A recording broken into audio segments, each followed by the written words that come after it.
What's happening, Atlanta and rest of the world? 6 minutes after the hour is your time. You're getting real with Richie, the realest man in the game.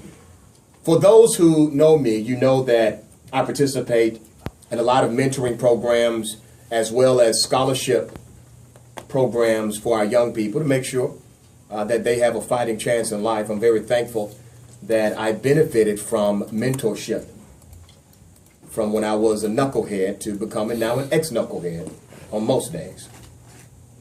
So one of the benefits, scholarship program coming up, banquet on Friday, May 1st. I want you guys to participate if you can. It will be held at the Doubletree Hotel in Tucker, Georgia. That's 4156 La Vista Road from 7:30 p.m. to 10:30 p.m. I'm the keynote speaker, and this is for the Boys to Men Christian Mentors Incorporated. Bishop Morton and others will be there. They are part of this, and the community is looking forward to raising money for these young people and making sure that these young guys get into college and we can take care of that bill for them.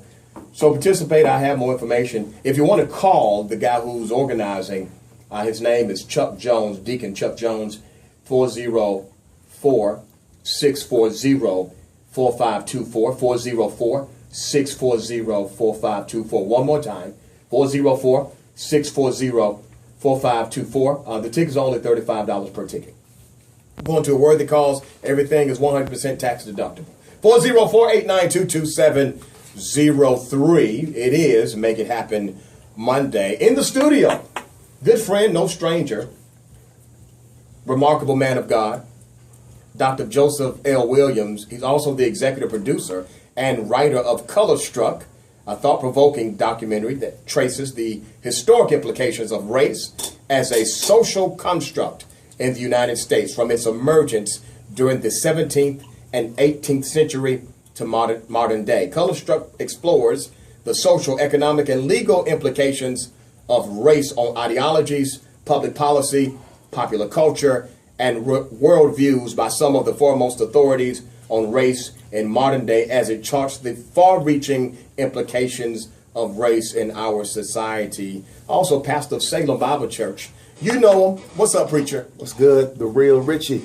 You doing good, man? Good to be here, man. I'm well. How are you? I'm good. Always good to see you. You too, man. This is number one timely. Yes. All right. So the documentary is showing at film festivals now. That's correct. Okay. Give us some background to this documentary. I wanted to produce and use another medium. Being a minister, I wanted to take a positive context and basically a positive approach to such a polarizing subject like race. People always arguing, fighting, and I wanted to present race in a different way. And that's why when I did the research, wanted to approach it as a social construct, which basically means that the concept of white, blacks, biracial, Hispanic is something that was made and created by human beings, and we are forced to be put in those different compartments.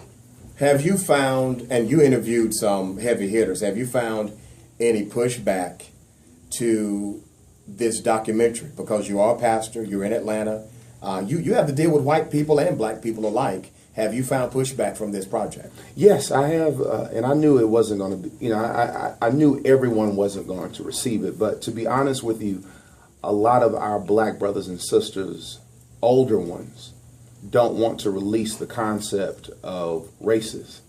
And I get that, generationally it's different, but there's been an overwhelmingly high support of the project. You're always going to have people going to say something. Absolutely. Yeah, well, that's always. The price. Criticism is the price you pay for leadership. That's right. As I always say.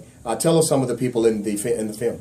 We've got Reverend Sharpton in the film. We've got Ann Jesse Jackson together, so that was pretty epic to get both of them together. Some educators, Dr. Joseph Graves, he's an evolutionary biologist. Rosalind Childs, she is a professor here at Georgia State in the sociology department. So a lot of great people a part. What are the surprises of this film? Surprises. The surprises of the film is when people see that the concept of being black, white, Hispanic is not something that we're born into. We're really born humans.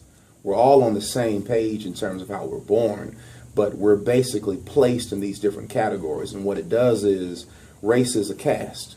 and it gives privileges to those who are white, and it oppresses those who are not. And I don't say that against our white brothers and sisters, but that's just history. Yeah, period. What are the fixes? I think we have to, first of all, talk about what race is and getting people to understand how it started, what a construction is, what a caste system is. And secondly, you have to get people to working together in a solutions-based type of initiative to make a difference, together in the community. What kind of person would benefit from this documentary?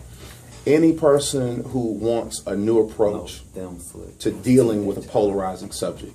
Like new insight, new inspiration. I think if you watch it, it kind of causes, some light bulbs to go off and you say, oh, well, I didn't think about it like that. So I think anyone who wants a different approach, I think it would be a great piece. On a personal note, what made you decide to basically step out of a box and not only produce but write Color Struck?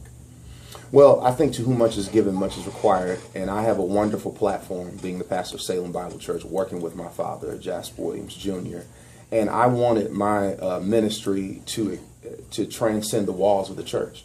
I think as pastors, when God puts us in those places, we have to use those platforms to do something in the community, and this was a way for me to do that.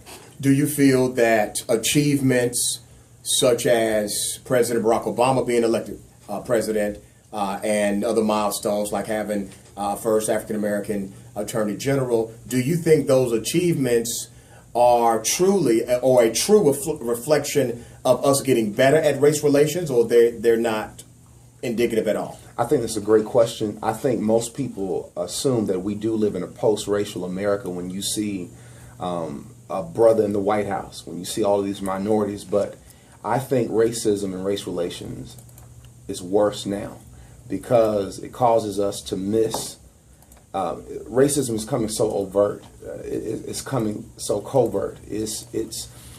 I've never seen a man in the White House disrespected as much as our president. Yeah. So, a lot of people want to say it's better, but I think you're only looking at it through, rose-colored lenses. Right, and I think you're just looking at it for the random situations and sometimes intentional situations of black people being in certain positions. Absolutely. But it does not reflect the true psychology of America. It doesn't. You can't look at minority and majority presence to say that racism doesn't exist. And a prime example of that is South Africa. 50% of the world's gold comes from there. Yeah. And only 11% of their population was white. Yeah. But they ran it. So you can't look at it from that vantage point. It's other things that's going on. Well said. Tell listeners how they can connect with you and get this great documentary. I know it's not released yet. It will be after the film festival. Correct. But how can they connect? They can connect with me at colorstruck.com. That's spelled with a K, KOLORSTRUCK.com. And we have all of what we're doing right there. People can check it out. All right, there it is, colorstruck.com. Dr. Joseph L. Williams, producer and writer. Brother, looking forward to this and a lot more from you. Thanks, brother. Brilliant man. 15 minutes after the hour is your time. 404-892-2703. You're still getting real with the realest man in radio.